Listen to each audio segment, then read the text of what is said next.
So we'll just do a very brief repeat of last time. I'll just walk through it really fast for those who missed the last time. Last time it was just a couple of us. We're going to talk about why microbes are important, where we get them from, how to keep them alive either outside in your kitchen or in your belly, what to feed them. So just because you eat bacteria does not mean they will stay alive in your gut. You got to feed them prebiotics or foods that your body cannot digest, but the bacteria can. So those are the kinds of inulin fibers, more cellulose-rich, more salads will actually feed your bacteria. And then we'll talk about fermentation techniques. In fact, I will talk about fermentation techniques throughout. So if you have questions on fermentation, just type in. And then we will do a demo maybe next time or the time after and actually make a few ferments so people are not scared of making ferments. And we did this once before with Sushima, and it was great. I mean, Oh yeah, you made everything. You yes, made everything. we all did. made everything. Yes. That's what we were talking about, doing it next Yeah, time. yeah. Practical. So as Lori said, our brain talks to our heart talks to the rest of our body. Likewise, our food talks to us through bits of protein called microRNA. Our bacteria talk to our body, our internal environment through these microRNA. And as much as 15% of what happens to you is mediated by bacteria. The bacteria in your gut, the 32 million bacteria on 1 square inch of your skin, your bowel bacteria, your mouth, oral bacteria, your rectal bacteria are constantly talking to you and giving you messages and being your partner in making nutrients, fats, enzymes, hormones, neurotransmitters that can literally make you happy or sad. So microbes are very important. They are constantly learning new things and teach us, and they defend us from interlopers. So every time you eat an antibiotic, what are you killing most of? Your gut biome. Your gut biome. You're killing more of the friendly creatures and fewer of the pathogenic creatures. So once you wiped out the friendly creatures, the pathogenic creatures actually mutate and take over your gut. So antibiotics are the worst thing you could do for them. And of course, the ones that survive are the ones that That's survive the antibiotics. Exactly. And then you're going to have multiple drug-resistant bacteria. Hospitals are places of death, not of life anymore. I know of so many people who have gone to hospitals and died. It's the third leading cause of death, hospitals. So before you step into hospitals, beware. You may not come out alive. And all the deaths are not related to the disease or the ailment you went in with. Third largest cause of death. And that's because in some part, hospitals have these drug-resistant bacteria that you can't get rid of. People come out with C. diff. I've worked with people with C. difficile. They went to hospital, got C. difficile. Came back out of hospital, got MRSA. Nothing responded other than a fecal implant from a person like one of you who's got rich gut bacteria or multiple cocktails of antibiotics that pretty much left them dead. Somebody just died of a fecal transplant. Someone did? Yeah. Here? I don't know Okay. the whole story. It was Yeah. just like a little blimp on the radar, but Yes. I didn't get the reasons. And so please come to me if you'd like to offer up your fecal implant for others, because I know a lot of you who are not if you're not on medication, if you eat organically and have good bacteria, give freely of it. It'll help someone else. They're learning, and this learning part is really important because in the last 100 years, we've been subjected to so many poisons.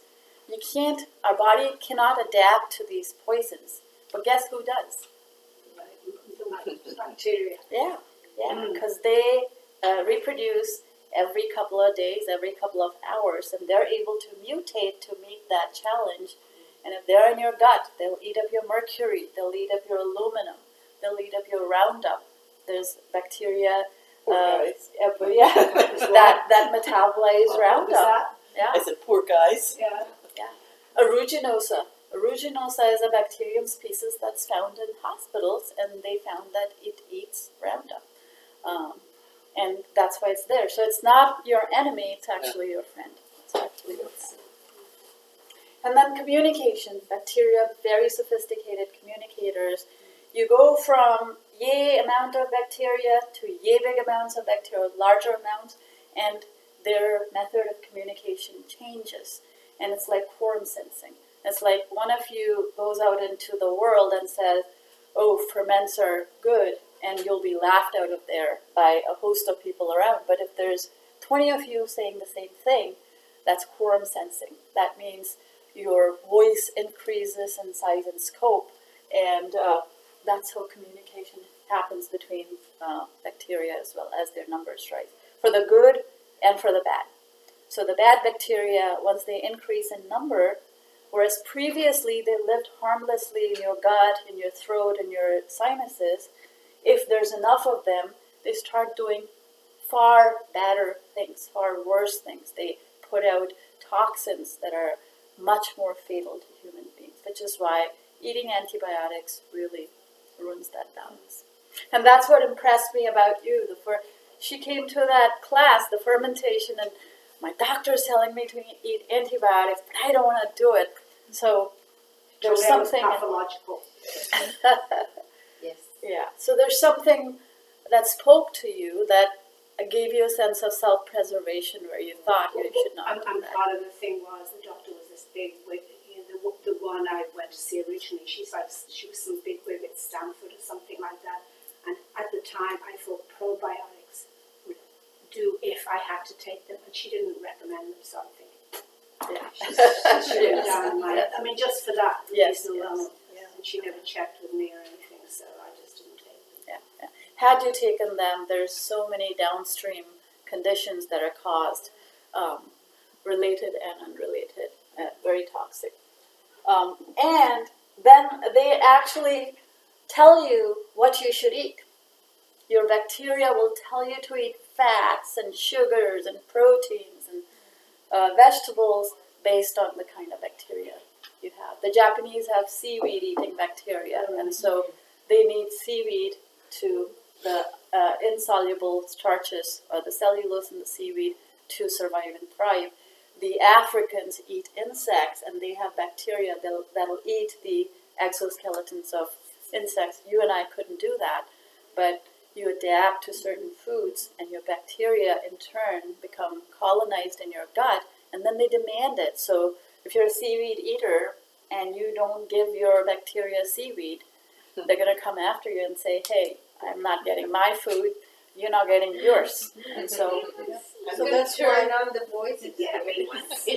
that's why in the United States our bacteria call for carbs and sugar. Exactly. We have cravings for it. we have cravings. Exactly so. Is this where yogurt comes in somehow? Yeah, yogurt is a probiotic. It's got lactobacilli, bifidus, and a bunch of other. But again, the source has to be raw, from raw milk. Yeah, preferably from raw milk. But the act of culturing even pasteurized milk makes it much more nutritive because now the bacteria have acted upon it to break it down. So if you did not have raw milk, you can eat pasteurized yogurt, and it's way better than drinking pasteurized milk. Yeah.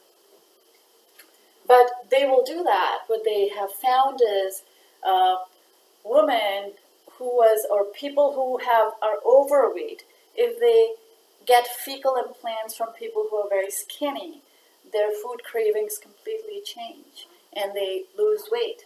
People who are very skinny and can't put on weight, if they get firmicutes from a person who has high weight, they put on weight. And the bacteria literally modulate your environment, your lipogenesis or lack of lipogenesis. If you have diabetes, metformin actually is an insoluble starch-like substance which promotes the growth of bacteria called Akkermansia in your gut. And these tell your liver not to make sugar from the glycogen. Isn't that cool? They communicate with the liver, And that's how metformin helps with diabetes reduction or reducing your blood glucose So level. fecal transplant now is a valid. I'm sorry, I'm a bit ignorant.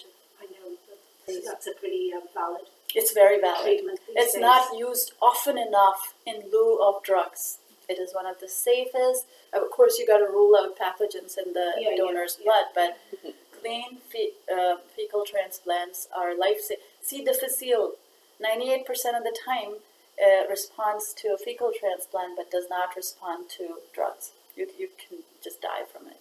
And you do go through a hospital or something like that? Hospitals, they've had great success with fecal implants for autistic children too. So you take the feces of a healthy donor, mix it with saline, up the rear end, and the gut biome changes, and these kids start talking. They process better because the gut and the brain, as you know, are connected. Fecal like your stools, your waste products. Feces, yeah. Feces. Your poop, yeah. Wow. Yes. I'm sorry, I didn't mean to say it. I just read about somebody dying and I didn't know. And it's not enough to just eat bacteria. You gotta feed it things that it likes to eat, which is insoluble fibers. Gut. Your gut is the seat of your immune system, and if anyone asks you, you can say it's the GALT or the gut-associated lymphoid tissue, and that is the primary protector of your health. So if you have any condition, What's called again? gut-associated lymphoid tissue.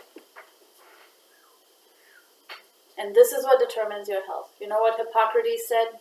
Anyone? Food is your own your Yeah. medicine. Yeah, food is medicine, and all disease stems from the gut. Yeah. That's because he knew instinctively what we know today, that the gut is the biggest arm, or biggest amount of your immune system located around your gut. It has an enteric nervous system, so your alimentary canal has more neurons than your brain. So trust your gut. So you were saying no matter what, if you have any sort of condition, you're always going to benefit From gut, yeah. Any condition, the seat of any human chronic condition is gut. If you have a chronic condition, address your gut and everything else will kind of Can handle you itself. say this a little bit different so I'm sure I understand?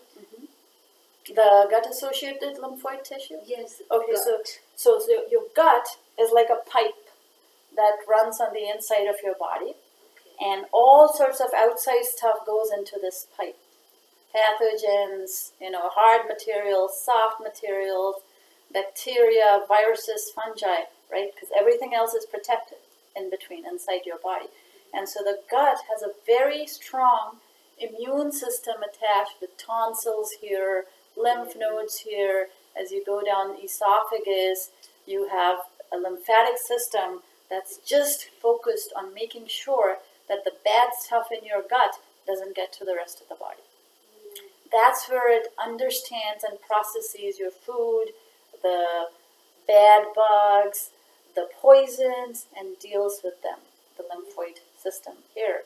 And this system talks to nerves in your gut and gives them instructions and says, oh, now there's a pathogen. There are poisons coming. We need to make metallothioneins to take the mercury out of the gut. So the gut is where all disease is dealt with by the body. And if you inject things into your body, guess what's happening? You bypass the gut. It's bypassing the gut. There is no immune system between your skin and your bone. I mean, there is, but not the kind that can deal with the injections. And so if you were to eat a vaccination, it would have a very different effect on you, that is to say no effect, than if you were to inject it, where it has a huge inflammatory response because your gut is set up to handle poisonous things. So your bodily health. Up until 2014, we did not know that the gut and the brain were connected. We've always kind of known, because it's silly not to see that the mind is affected by the gut. But the medical establishment said the brain is privileged, the immune system of the brain is privileged. Until 2014, it took us, 2,000 years to figure out that your immune system goes like this and goes like a little skull cap all around your brain and feeds your brain the immune responses, the lymphocytes, etc., that are connected between your gut and your Who brain. was the announcer of the?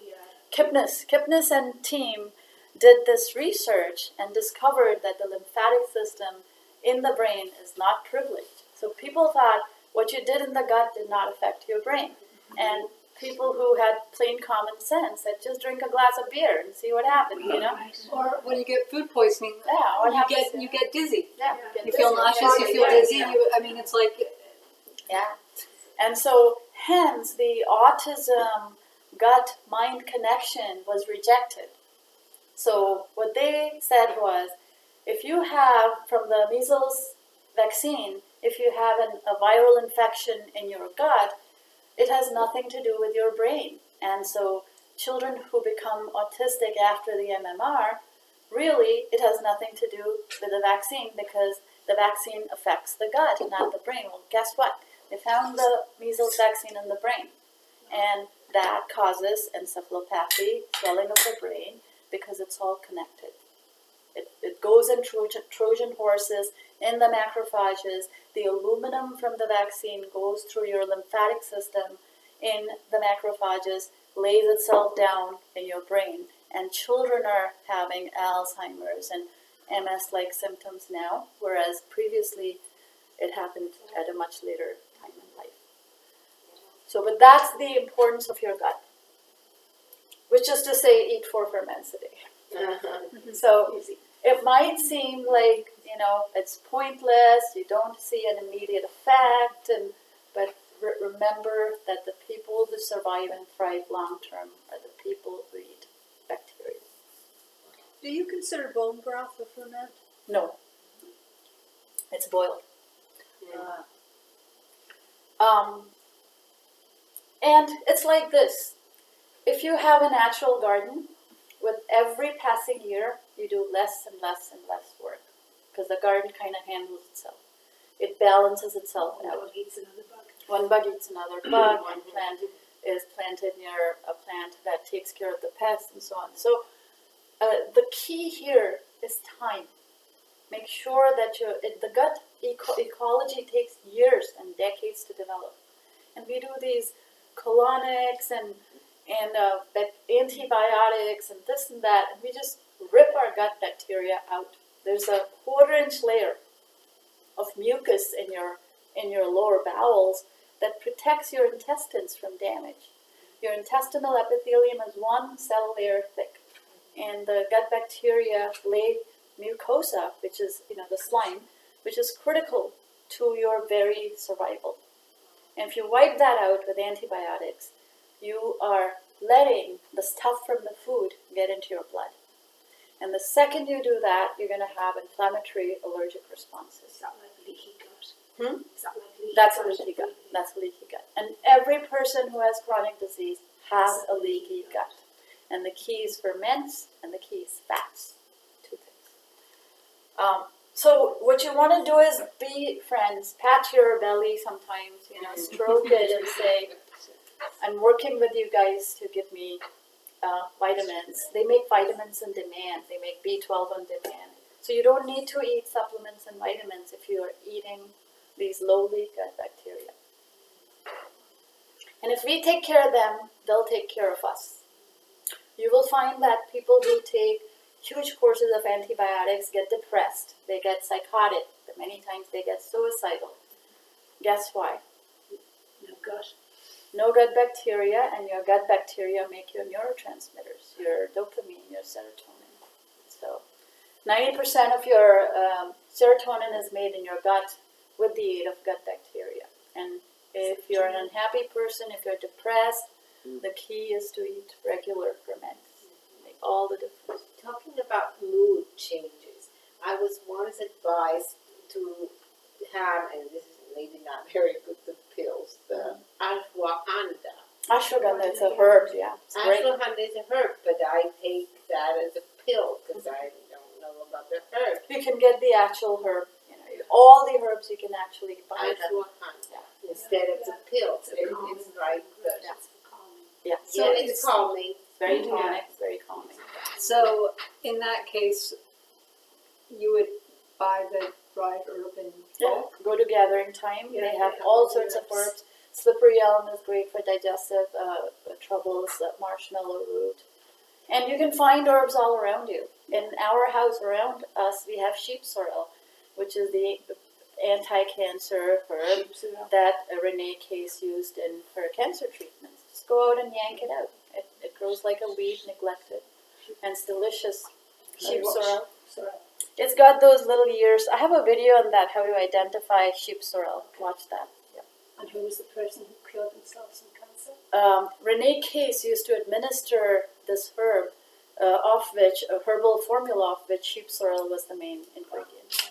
Yeah. Very rich in vitamin C. They also swap genes with us. Our bugs transmit genes with us.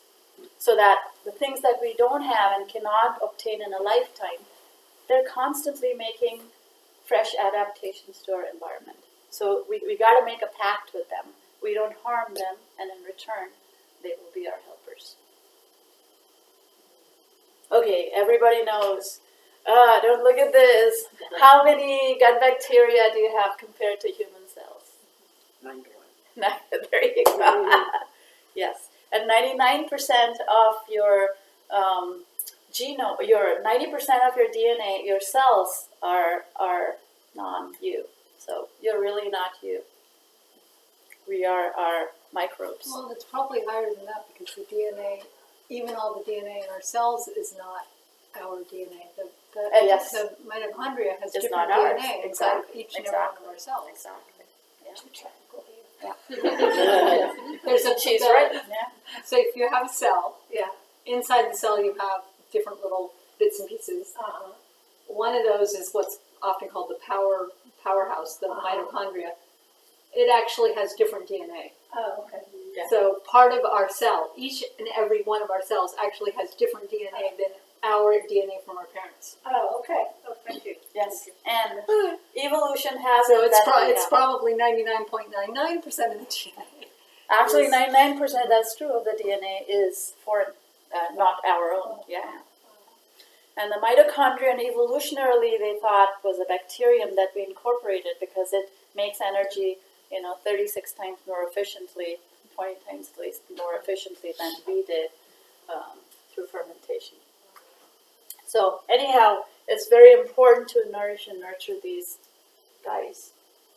And that involves thinking about shampoos, lotions, potions, medications, Purell, soaps, detergents, chlorine, fluorine, Roundup. These are all potent antibiotics and will have a huge effect upon your health. Yeah. All sorts of pollutants.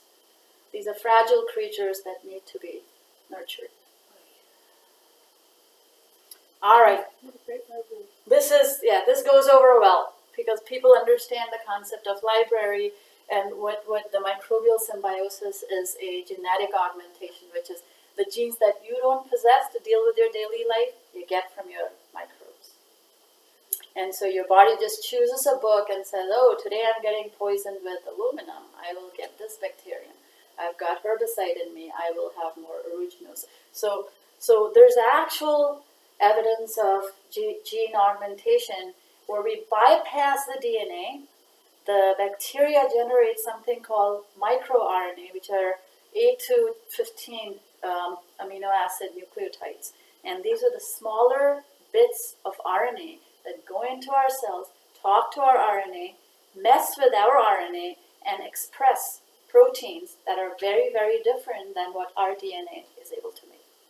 Because our DNA can only make about 30,000 proteins. And our body needs 200,000 proteins. So the genome is completely useless in that scenario. We're getting a bulk of our proteins from outside creatures that are telling our RNA to make these bits of protein. MicroRNA, they're called. Similarly, food has microRNA. So we're finding that what we eat every day determines our fate. It's not what you were born with. It's primarily what you put into your mouth. And you'll find that people who are on the verge of death come back to life with the right food, with the right bacteria, Raw milk. with the raw milk. Yeah. You get any commission? No. It's the perfect ferment. It's the perfect ferment. It's got so But many how bacteria. much you drink a day? Look at that. Yeah, it was Well, that it was only about that full. No, because I might have been thinking, like, You can't stop once you start drinking raw milk. It's so delicious. and there's a limit to the amount you drink a day. I have found that people in the early going just go nuts. Yeah. And I'd say, if you're going nuts, go nuts, you know. Fill yourself with, replete yourself with nutrition, and then they kind of taper off. But many people are very nutrient deficient, and raw milk is a very good source of nutrition. Live nutrition. And so now you have genome augmentation with bacteria, viruses, fungi. There are things called transposons. So they'll take your genetic material and intersperse it with a bacterial gene. It can interrupt the DNA sequence. It can interrupt how your RNA makes its proteins. And this is, so we have 2% working DNA, and they say 98% junk. It's not so junk. It's very good for rainy day. They call it junk because they don't know what it is. Exactly, exactly. You know, But yeah. nature doesn't create Nature it. doesn't create it. Like our tonsils, like our spleen, like our. Appendix. Oh, we don't know what this does. We can just take it out. Yeah. You don't need it. Because appendix, it's not good to have Appendix. And I mean, not good at all. It's like a repository of your bacterial genome. I don't know. And Laurie said that, you said that at the vaccine talk, actually, I remember. What she said was, we only know 2%. You know, there's a lot, and we don't even know what we don't know, you know? And you got to respect that. So that's where you got to respect your instinct. So anyhow, they employ retroviral, so you know how the AIDS virus is? It goes into your RNA, the retrovirus, and does bad things inside your body. These go into your cells and do good things. And the bulk of the retroviral viruses are actually very good for you. The bulk of them. So if you take antiretroviral drugs like for AIDS, you're basically killing off every good 99.99% of the good viruses. It has nothing to do with allergies or that. It does in some sense, because allergies are caused by a leaky gut. And if you have a layer of mucus from the bacteria, exuded by the bacteria, on which the bacteria hang out, they hang out in that mucus secretion, then you're less likely to get allergies because you don't have a leaky gut. Allergies are a symptom of a very leaky gut where your food proteins are escaping into your blood, and to the extent they resemble your antigens or your, so that the proteins on your pancreas, say, or your joints or your muscles, your body is going to throw an allergic reaction against those organs. Yeah, things are bad. And so you're autolyzing, you're killing your own body's organs because of a leaky gut and food particles escaping into your body. Is that the basis of like autoimmune disease? That's the basis of autoimmunity. So if you So heal your negative gut, science.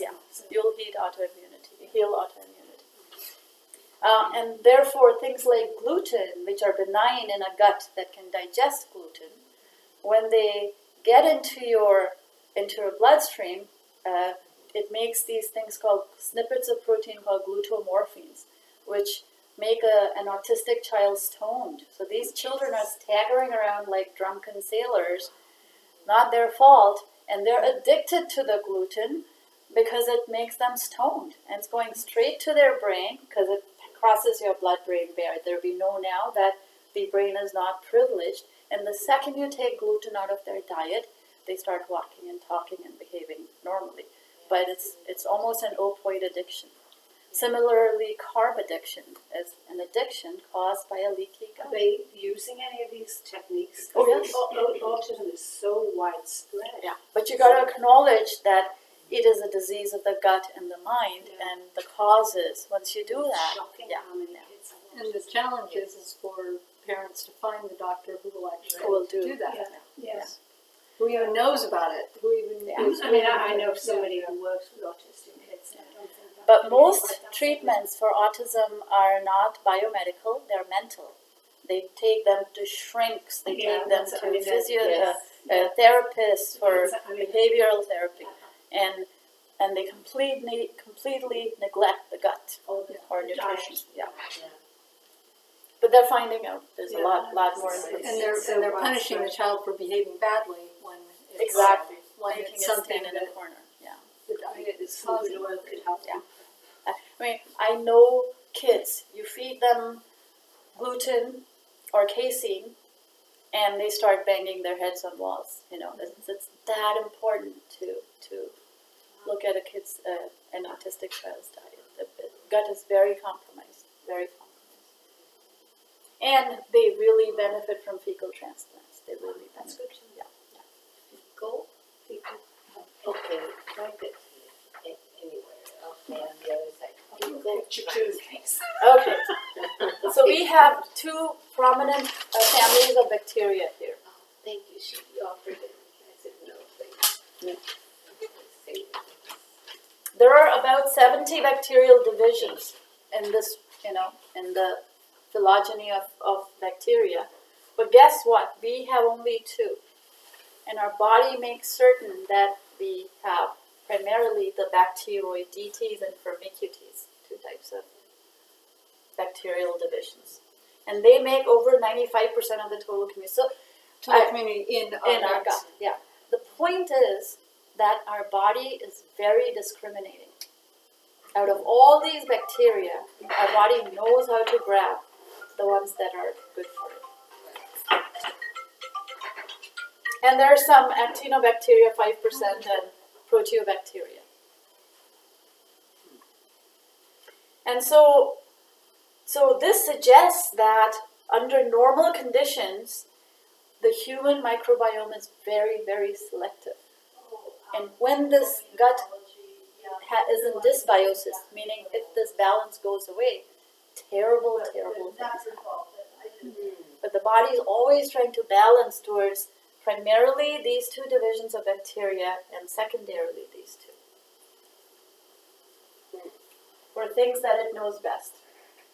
We're covered in bacteria, our skin, our orifices, our nose, our throat, everywhere there's bacteria.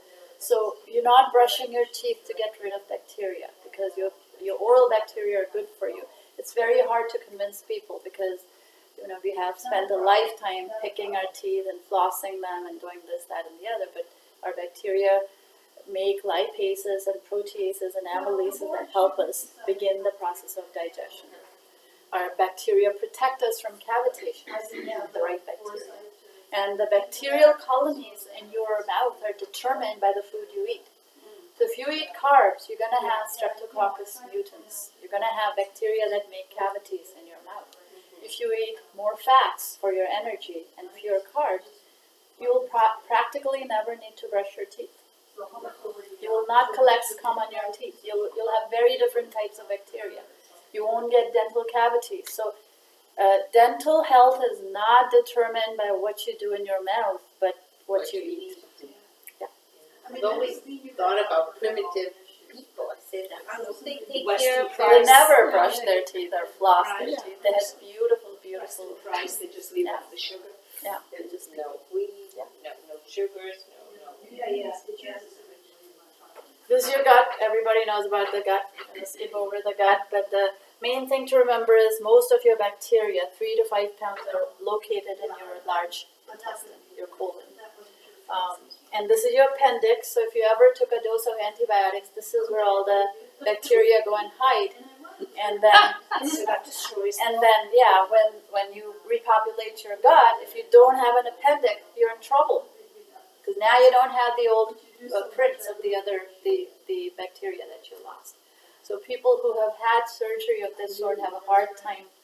They are plagued with lifelong troubles because they would have to work extra hard to get the ferments into their So in their case, probiotics might.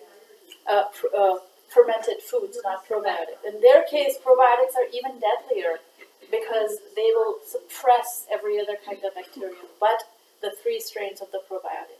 You need 1,400 strains of bacteria in your gut.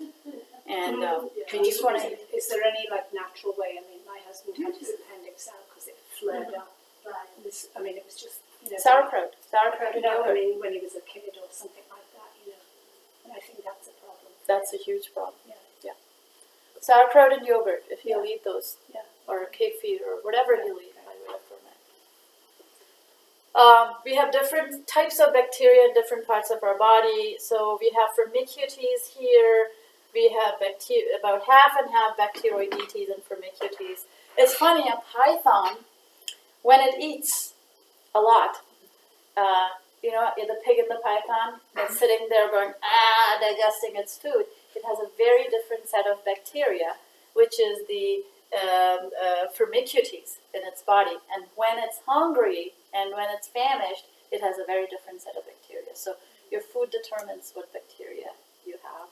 And these two kind of switch back and forth, the Firmicutes and the Bacteroidetes. Generally, for different types of foods, if you have a more carb-rich diet, you're going to have more Firmicutes.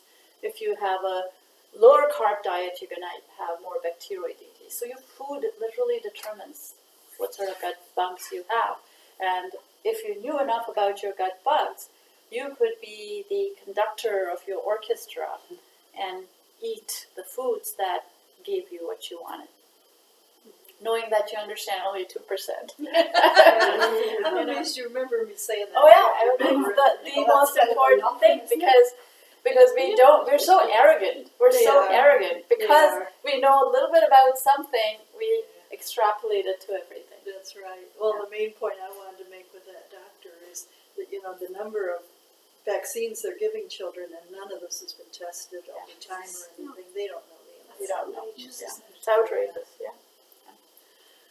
and so your vagina has more actinobacters, your gut has more Firmicutes and Bacteroidetes, your mouth has more Firmicutes and fewer of the others, your skin has yet different, it has a lot of actinobacter.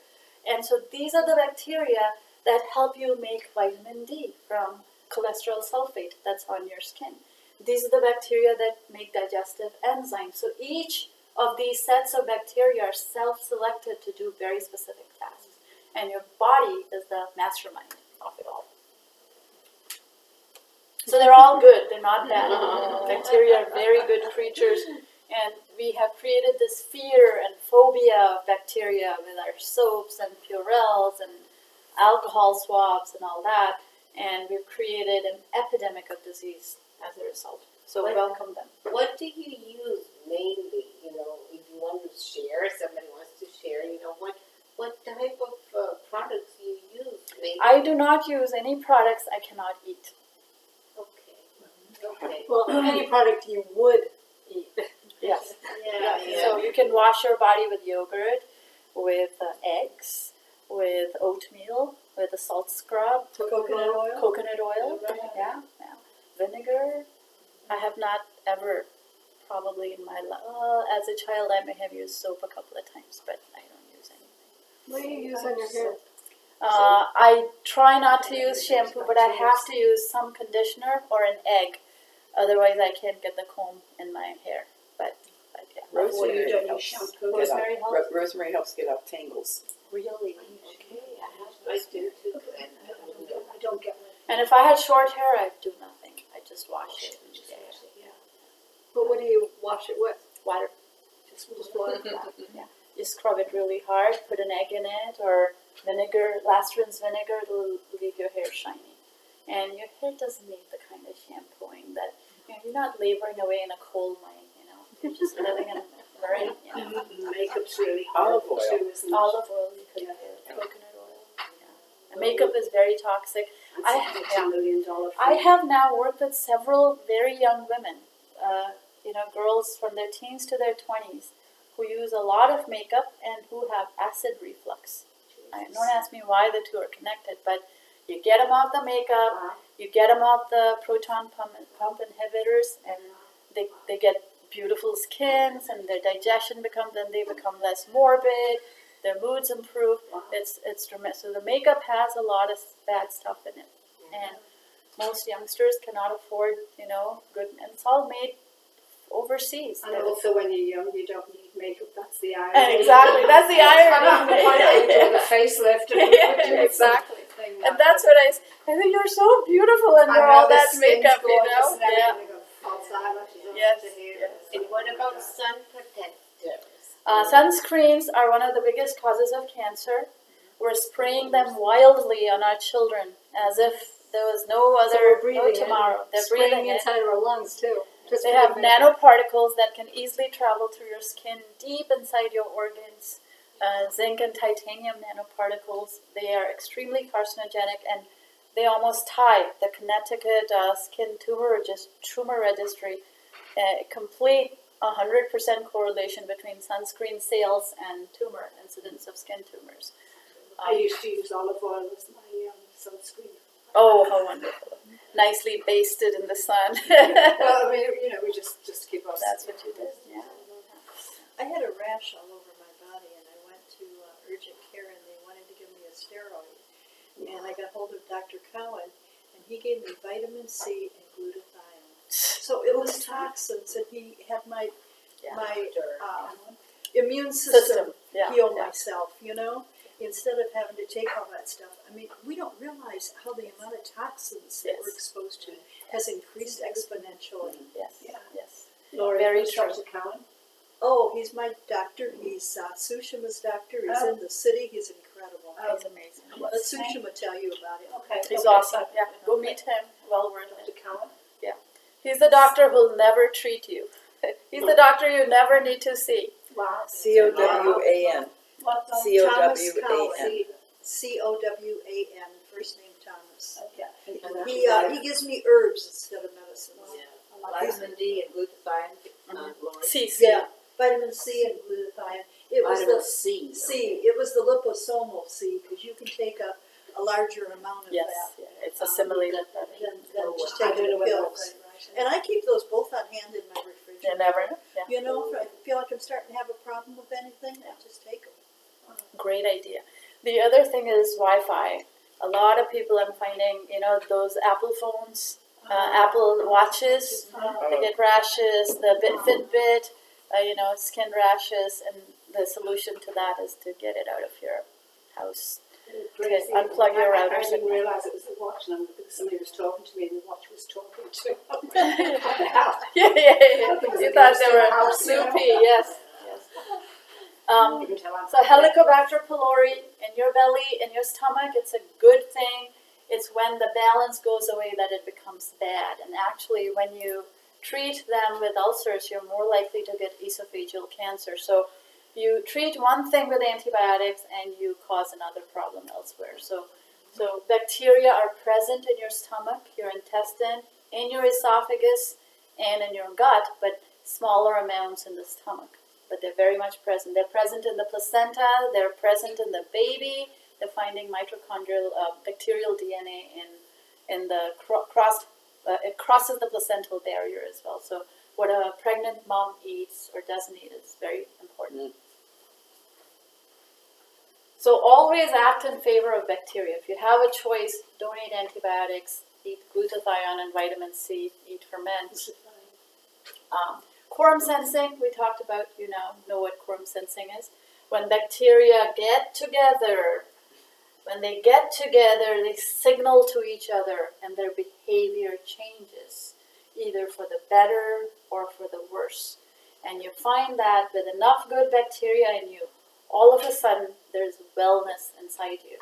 And if you have enough bad bacteria in you, all of a sudden you have disease. So the same bacterium that was benign before, all of a sudden makes you have disease. So think about it as an 80-20 rule. You have always had pathogens in your gut.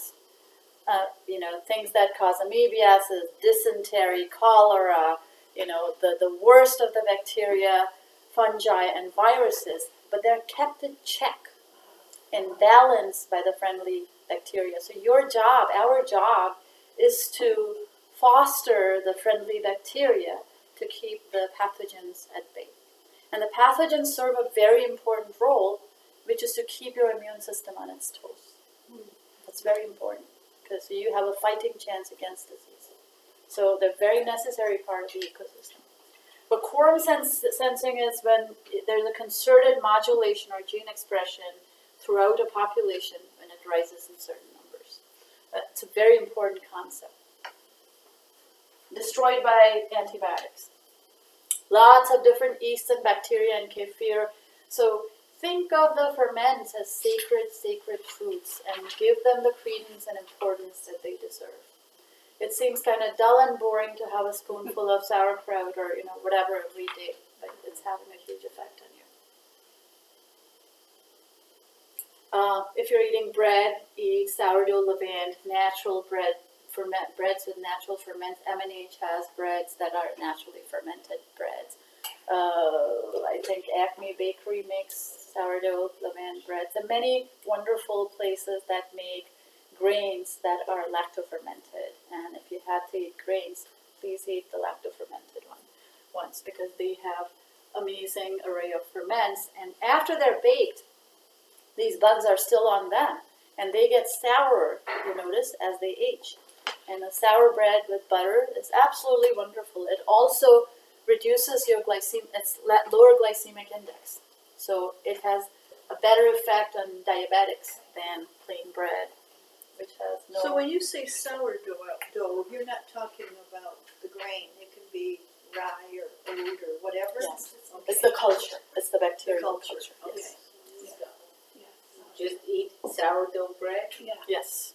The take-home message is eat Bifidobacterium. All the long-lived cultures ate soured milk, soured cheeses, soured everything, and lived forever. All the Bulgarian peasants frequently had lifespans of 105 years.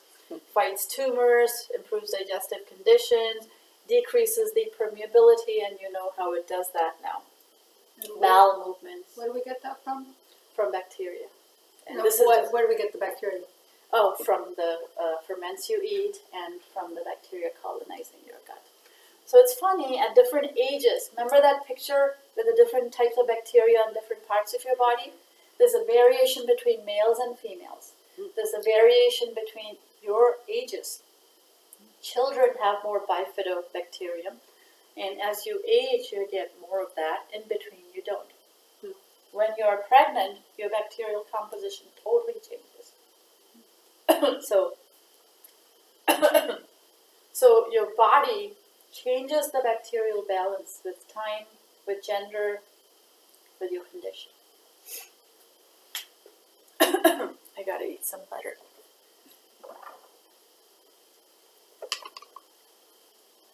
Okay. Decreases lactose intolerance. So bacteria help you digest milk products. Normalizes bowel movements. If you have diarrhea, you eat yogurt.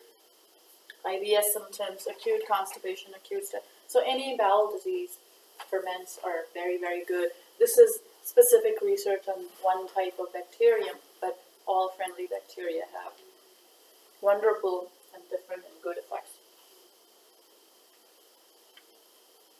That's what different bacteria look like under a microscope. They will colonize your vagina, your mouth, and so you want to marry someone with good bacteria. Women get attracted to guys with good bugs on them. They have done some research. So the baby, when it's coming out of the vaginal canal, is eating all the flora and fauna, whereas a C-section baby is coming out of a sterile environment, and it's that much harder for the gut How to do you populate. help a baby? I know somebody who's had a baby and C-section. Yeah. The breast milk contains huge amounts of bacteria and flora and fauna, so you should be nursed. And if not, the mom should eat a lot of ferments, apply sauerkraut juice on her breast, Okay. slather the baby in sauerkraut juice or wash them in yogurt. Historically, my family's washed babies in yogurt and chickpea flour. Go skin to skin. And go skin to, there you go, skin to skin will do it, provided the mom is not eating toxic substances. Lactose, Bifidobacter lactose decreases cavities, fights cavity-causing bacteria in the mouth, which is the salivary mutants, which are propagated by eating too many carbohydrates. It fights dental caries, which is Streptococcus mutans, which causes caries. So bacteria actually help to keep your teeth cavity-free and healthy, depending on what kind they are. It enhances your immunity. So respiratory diseases, in particular, it reduces the bifidobacter, reduces the frequency and severity of respiratory diseases, increases immunity among the elderly. So people prone to flu and pneumonias in winter, start your winter tonics now, with your master tonics, your beet kvass, your sauerkraut, and so on, and your immunity will be greatly We'll enhanced. do that in 2 weeks. Yes, there you go. Inhibits H. pylori. Having more gut bacteria actually inhibits the excess of H. pylori in your stomach. And so it's a bacterial balance. It's actually a bacterial balance. Reduces the strength of colds and flus and just generally strengthens your immune system. So make fresh ferments. It's okay to have some H. pylori in your body. Yes, it's natural and you don't get symptoms from it.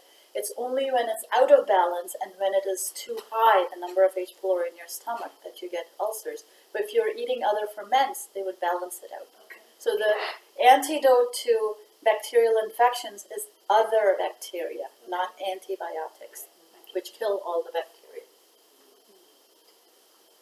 Reduces allergies and inflammation, atopic dermatitis. Rub sauerkraut juice if you have allergies, skin rashes, and so on.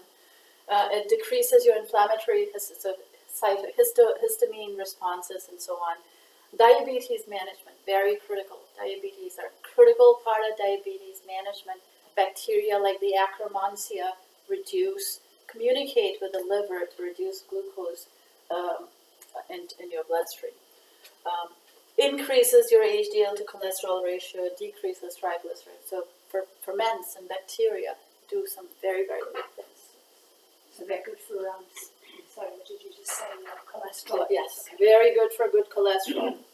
So, go hang out in Zurich, go let your kids roll around in mud.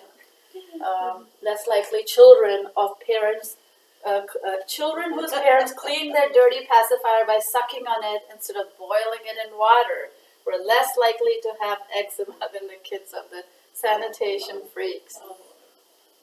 Published in the Journal of Pediatrics, no less. There's a book now, Eat Dirt. Oh, yes. Josh, Yes. Josh Lyons. Definitely eat dirt.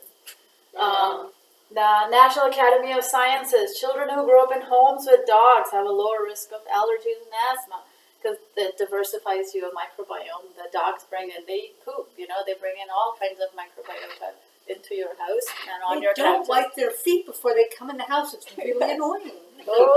Yes. How could they? And it protects your child's immune system and enhances it.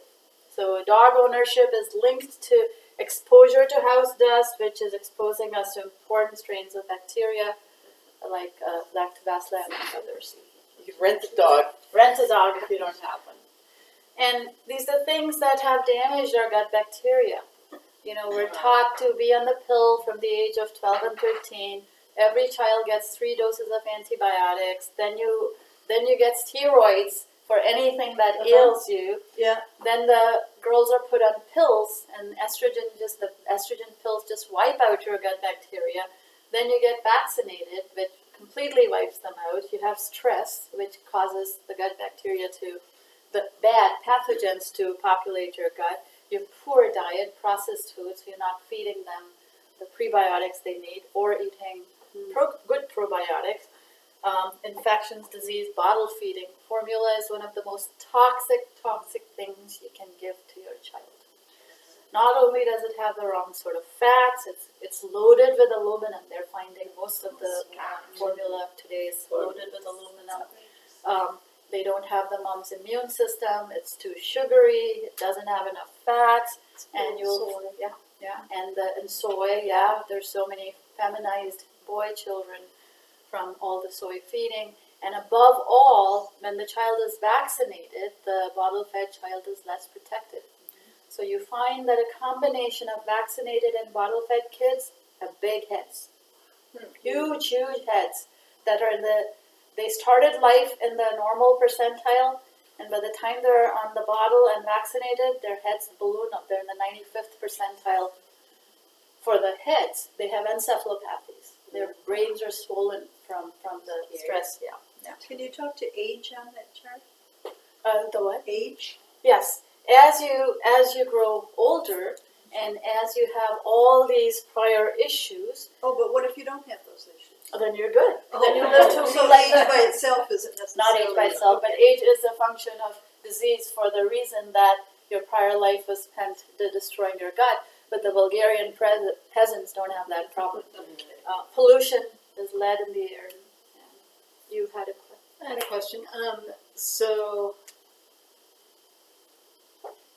my husband was saying the other day that he thought he had heard that the pill was associated with the reduction of some diseases.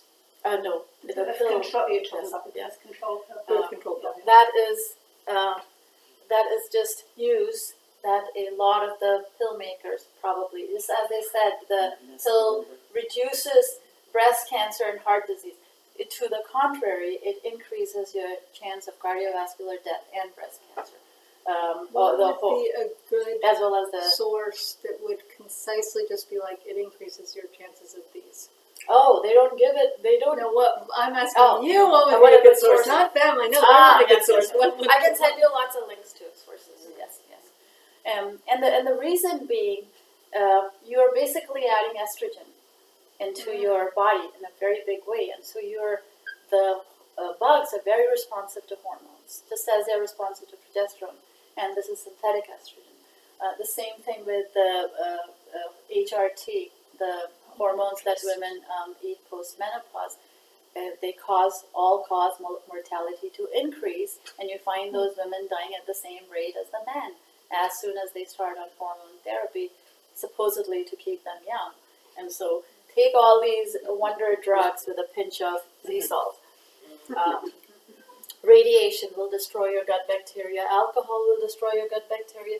Toxic chemicals, dental work, one of the primary causes.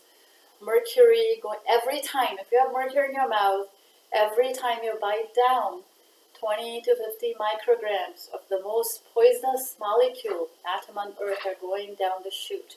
And they're killing your good gut bacteria. They're fostering bacteria that'll chelate that mercury out of your system and wrecking your gut microbiome. So if there's one poison you want to take out, it's your dental amalgams.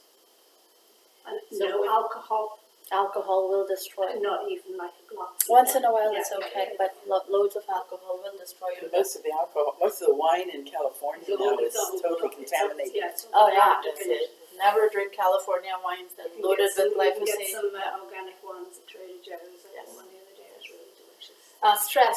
Stress does what? Causes disease. Causes disease, and your sympathetic nervous system gets activated. When the sympathetic nervous system gets activated, blood is rushing where? The extremities. To your extremities. It's rushing to your extremities. Your immune system is rushing to your extremities, and there's nothing left for your viscera, your organs, and the bugs don't have anything to eat. You're also releasing stress hormones and cortisol and adrenaline, which are not only wrecking your organ health, they're destroying your gut bacteria. People in stress end up with ulcers. They have much more H. pylori than the others, and so stress causes your bacterial colonies to change and morph very, very dramatically. Your mind and your body think that your life is in danger. What We're is it, never flight? intended to be in chronic stress. Exactly. There's nothing that's a bigger killer of your gut microbiome than stress. And the inflammation. Fear, fight, and flight. And that's the biggest problem. And your gut is run by your parasympathetic nervous system. If your It's parasympathetic enhanced by it. enhanced, and the enteric nervous system is powered by the vagus nerve, and if that nerve shunts its energies to dealing with perpetual emergencies, you're going to get diarrhea or constipation, and all the organs attached to your gut, as well as your microbiome, suffer. humming really helps the parasympathetic, the vagus thing. Tell me what was that again? Humming Humming. helps. Yeah, helps sympathetic helps stimulate the vagus Okay. and the parasympathetic. Yeah. Hum if you feel I charged have a up. question. Yes. Oh wait, what? Okay. Back to the seat. No. I'm seeing what you put on there. While I was looking at that, I suddenly had this strange thought. Can any of our good bacteria commit suicide? Of course, in large numbers. They So do. see, that's what I was wondering. What would we do that would cause them to commit suicide? We would not be feeding them. If we don't feed them, they're gonna die, and they're gonna take us down with them. Antibiotics will cause them to die. Oh, that's not suicide, that's homicide. Right. But, yeah. Yes. Antibiotics cause asthma and obesity. They give antibiotics to chickens to fatten them up. In all the countries in the world now, kids get antibiotics and they all have big bellies. And we discovered antibiotics in 1928 with the discovery of penicillin, and now you have methicillin-resistant Staphylococcus aureus. And so what was a golden era of medicine with the advent of antibiotics is now dead. So 50 years from now, people will still be going to hospitals thinking hospitals are the place to be. But if you go to a hospital today, there's high chances of you coming out feet first. They're the third largest cause of death in the United States today. The third largest cause. Have you noticed how Marin General has grown in the past year? Oh yes, Well, massive. massive increase in Yep. buildings. Yep. Yeah. So whatever damages gut bacteria also causes you to have asthma, inflammatory bowel disease, obesity. If you address your gut, you'll address just about every disease. It can take a long time for your gut bugs to come back. Like if you were an insect-eating culture, and if you stopped eating insects, the chitin-eating, metabolizing bacteria would be gone, and you'd be hard, like lactose intolerance. If you ate insects, you would not be able to digest them again. And so it takes time. It takes growing that garden to have a good ecology, gut ecology.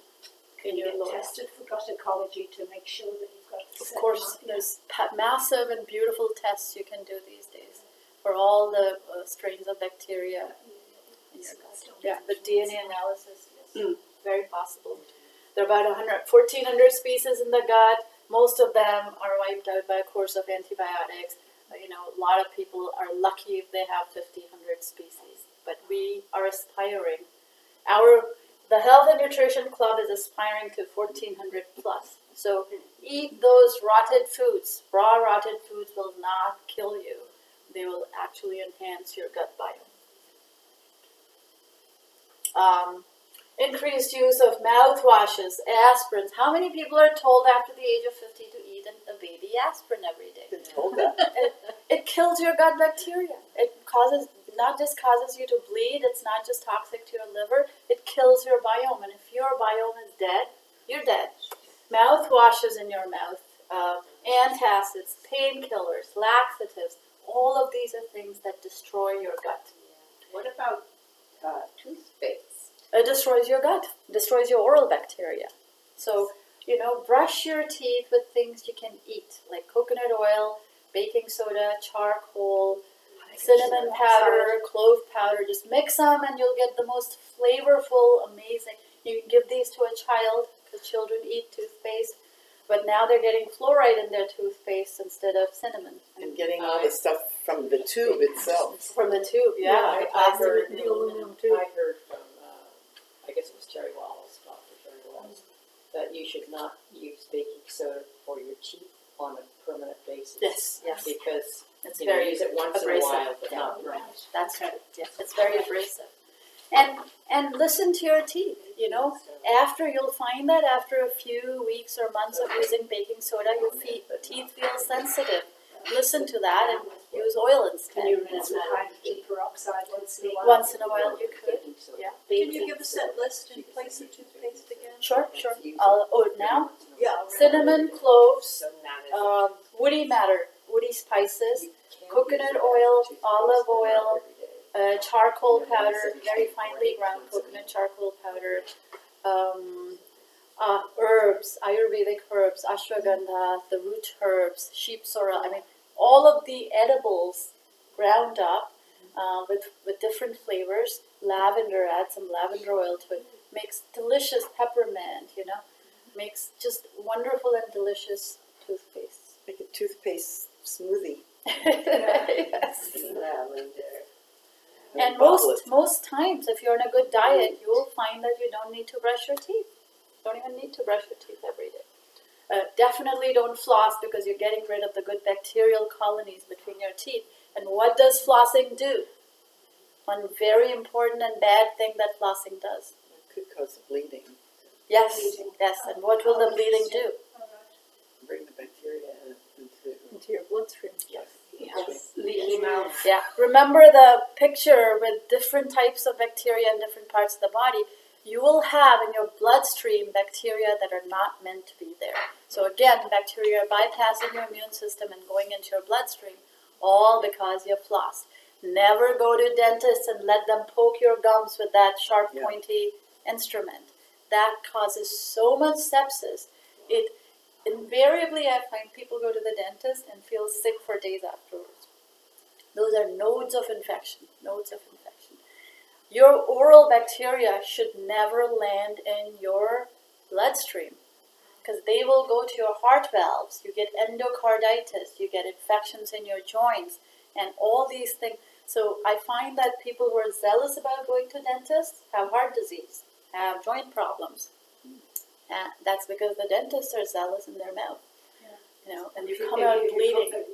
So another alternative is oil pulling. Oh, yeah. What is that? Oil Oil where you pulling. can put like coconut oil or some You rinse for 15 minutes. You swish coconut oil in your mouth. Or I don't know what that Olive oil. Sesame. Sesame oil. You can, oil. yeah. Avocado oil. But you don't swallow it.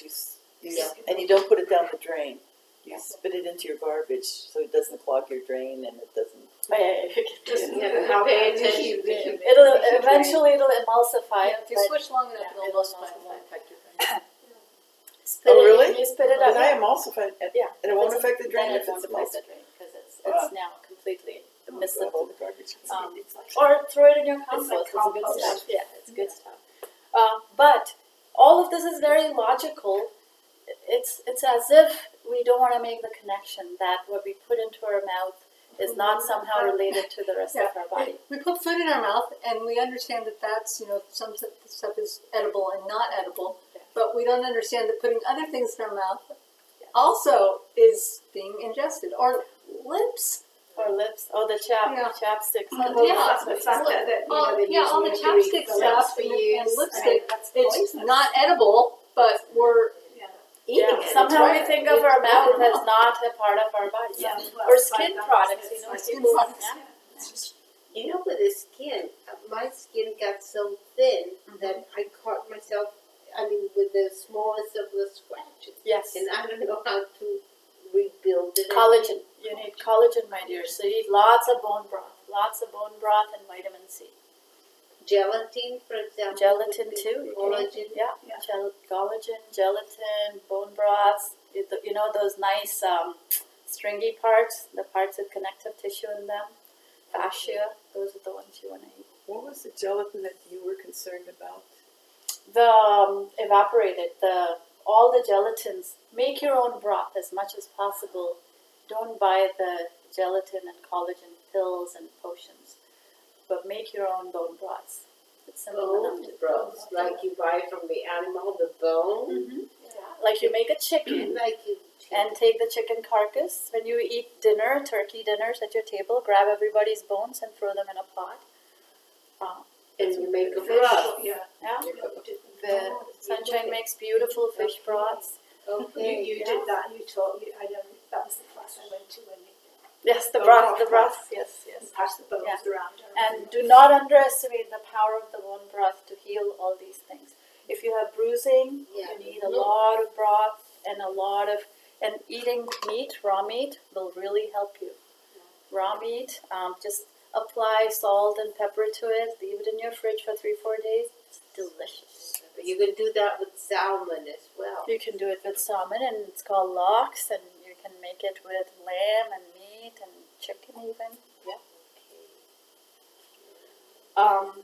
Okay, so what does aspirin do? It increases permeability in your gut. So 3/4 of people over 60 think they're getting protected from heart disease with an aspirin.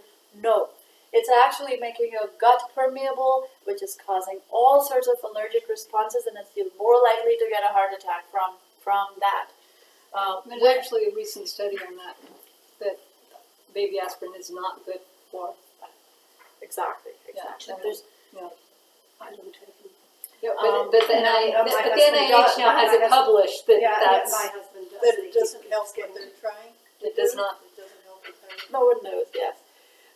And what happens when the GI tract is more permeable? The larger proteins, including the bacteria in your gut, and their toxins can also, because you got 20% pathogens in your gut, but if you got a leaky gut, you don't want bacteria and their toxins in them, which is why people who have leaky guts, initially they wipe out their gut bacteria, they heal and seal the gut, and then they repopulate the gut bacteria. So they can backfire. Endotoxins can enter the bloodstream, and then you have, literally you can find bacterial infections in the bloodstream of people with leaky guts. It's a bad and sad thing. But NSAIDs contribute to all that.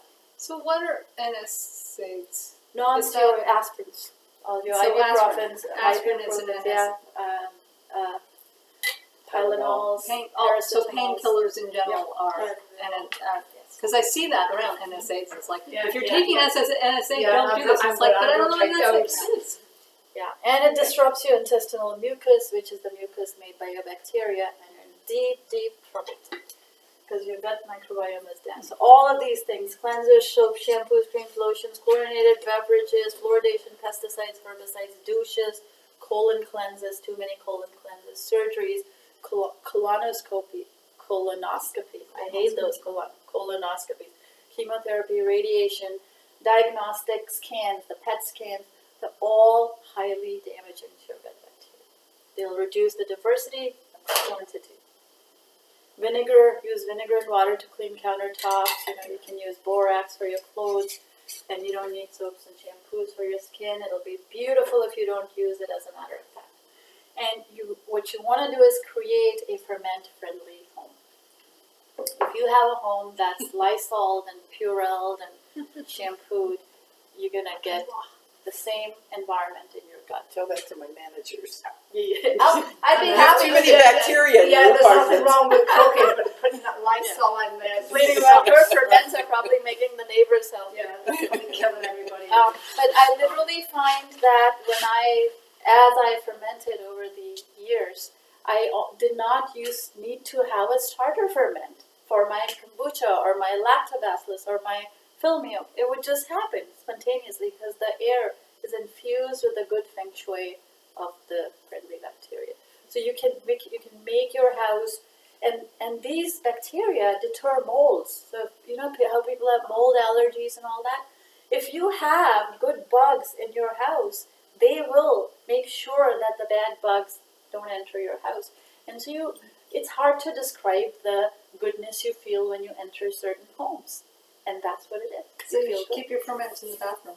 On the kitchen counter. To inhibit the shower. Yeah, there you go. Shower mold. Yeah, lactobacillus will wipe out mold. Use sauerkraut juice to wipe down mold. It works like a charm. Better than vinegar. Better than vinegar. Way better than vinegar. Only I would drink it too. Pollutants, we've talked enough about heavy metals and amalgams and the formaldehyde in your vaccines and polysorbate 80 and all the adjuvants and preservatives. Highly poisonous to your bacteria. You know what you just prompted? I'm sorry, I just saw titanium. I thought that was pretty clean. Titanium and in plants and also in your sunscreens.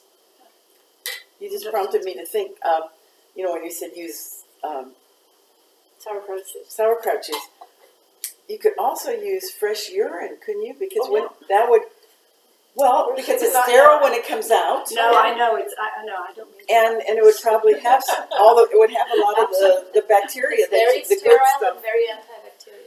To clean it up. But no, I didn't mean it. I know that's what you said. She's not ready for that. Stop it, urine, fecal Good matter. thought, good thought. Your family might object, but You don't want to use old You're urine. you're gonna get thrown out of your Yes, place. No, don't say that. No, I'm just joking. I like the stale and nasty, that's very funny. yes, very stale and nasty. So, what she just had, which was the raw milk, could you pass me that raw milk? Absolutely. So I have it on the screen. This is raw milk, and this is pasteurized milk, heated to Homogenized. 162 to 280 degrees.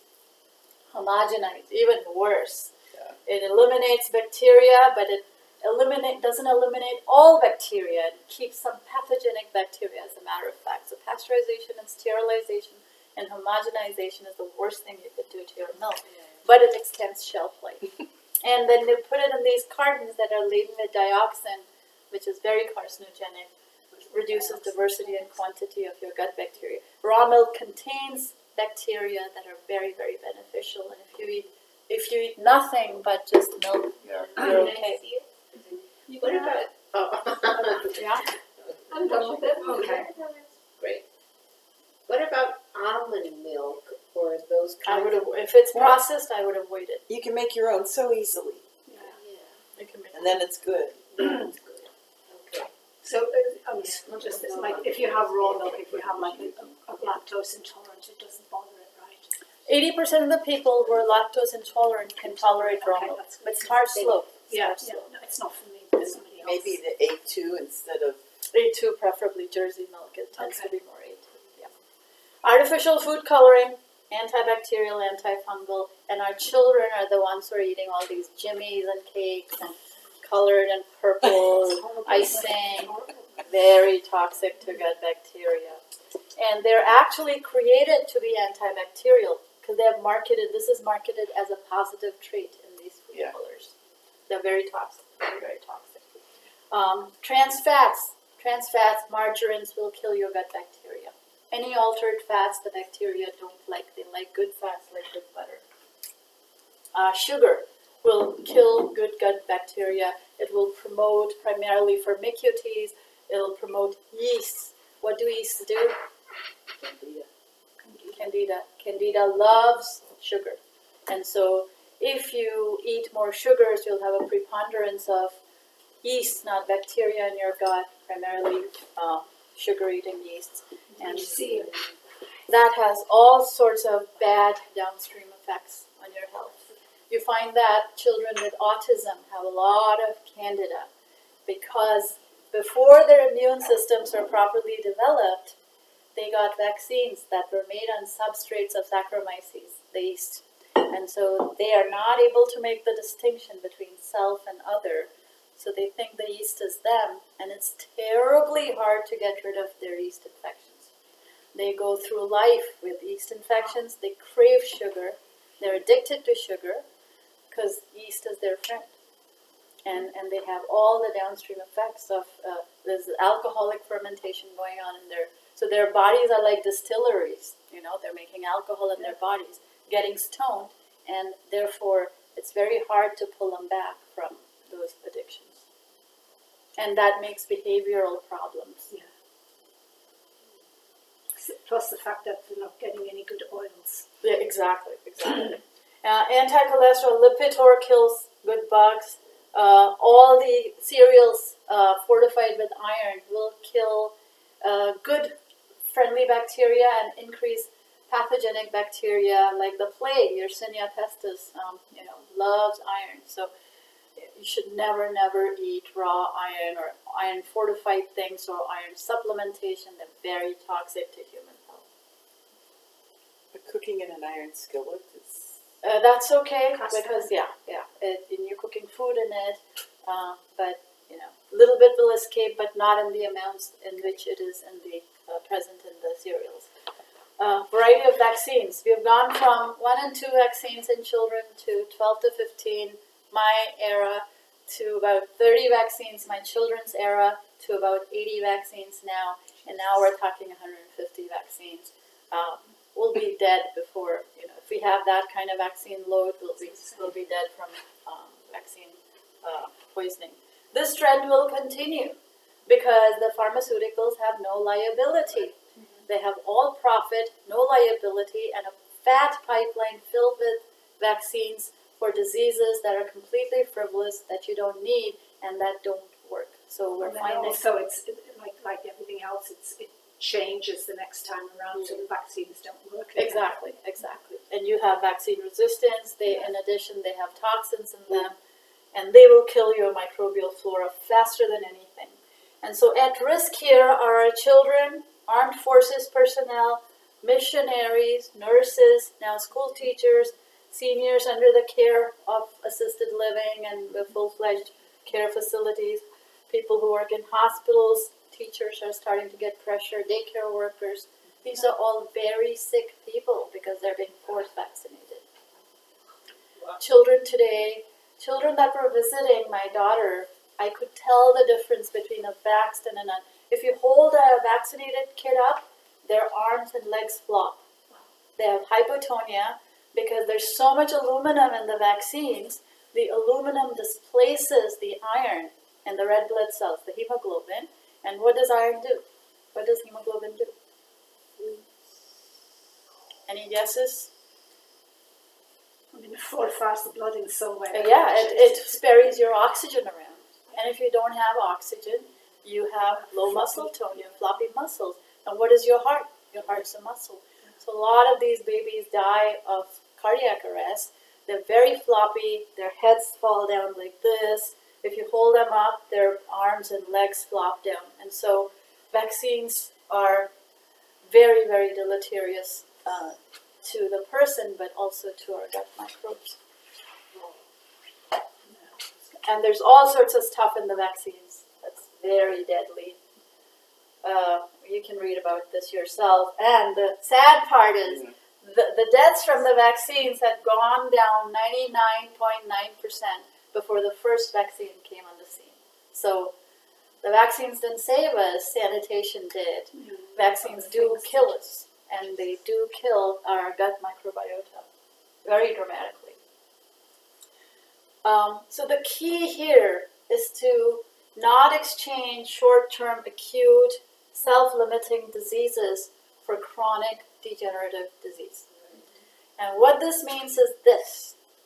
If you get a rip-roaring flu tomorrow, and with the flu you get fever, you vomit, you have diarrhea, you break out into a rash, you feel like crap, that is not a symptom of the flu. That is your body Fighting. Elimination. The body reacting to the flu. And when you get the flu, your body takes that time to not just cure you of the flu, but to do a greater house cleaning. It ejects, it creates tumor necrotic factors, it creates anti-tumor molecules or macrophages that go and destroy other bad things in your body as well. You're not eating too much, so it's eating your scar tissue. So a fever is something that does a lot more good than just curing the present disease. And once we understand that, we will welcome childhood fevers. We will welcome our once-a-year flu because it's getting rid of your cancers. It's getting rid of the other detritus in your body. Is there a certain temperature where a fever is dangerous? Above 104, 105. But if you let it rip, the higher, in fact, hyperthermia is a treatment for cancer. You jack up a body's temperature and it kills cancer because the heat revs up the immune system. So saunas. Hot Yeah, saunas yeah, are very, yeah. very, very good. And so nature intended for us to have short-term acute illness to help us not have long-term chronic disease. And our bacteria likewise respond to fevers.